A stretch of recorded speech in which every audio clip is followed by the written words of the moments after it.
భర్త కంగారు పడుతూ, ఏమే, నా 500 నోట్ల కట్ట కనిపించటం లేదు, దానికి ఎర్ర రంగు రబ్బర్ బ్యాండ్ ఉంది.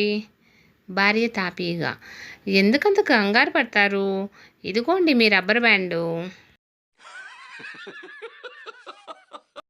అమల, ఏమండి, ఎక్కడికైనా తీర్థయాత్రలకు తీసుకెళ్ళండి.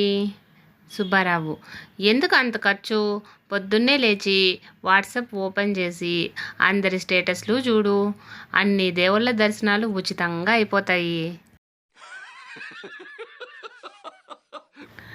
స్వాతి, ఏంటి విశేషాలు వదినా, ఉదయాన్నే స్వీట్స్ ఇస్తున్నావు, నిన్న మీ అమ్మాయికి వచ్చిన సంబంధం కుదిరిందా? రమ, అదేం కాదు వదినా, నిన్న వచ్చిన పెళ్లి కొడుకు మా అమ్మాయిని ఏదైనా పాట పాడమంటే 6 మాసాలాగు పుడతాడు మనకో బాబు అనే పాట పాడింది. పాట పూర్తవ్వకుండానే తెచ్చిన స్వీట్స్ ఇచ్చేసి వెళ్ళిపోయారు.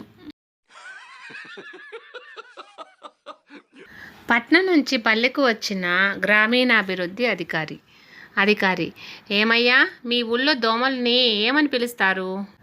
గుమస్తా, అంత ధైర్యం మాకెక్కడిది సార్, అసలు వాటిని పిలవకపోయినా అవే వచ్చి కుట్టిపోతాయి. సావిత్రి, ఏమయ్యా, రైల్వే స్టేషన్కి ఎంత తీసుకుంటావు? క్యాబ్ డ్రైవర్, 100 రూపాయలు అవుతుంది మేడం. సావిత్రి, నాతో పాటు మా వారు కూడా వస్తే?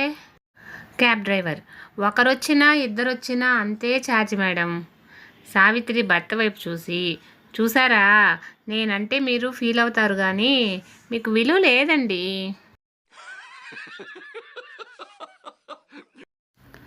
ఫ్రెండ్స్, ఇలాంటి మరిన్ని వీడియోస్ కోసం సన్ పాజిటివ్ థాట్స్ ఛానల్ను సబ్స్క్రైబ్ చేసుకొని సపోర్ట్ చేయండి.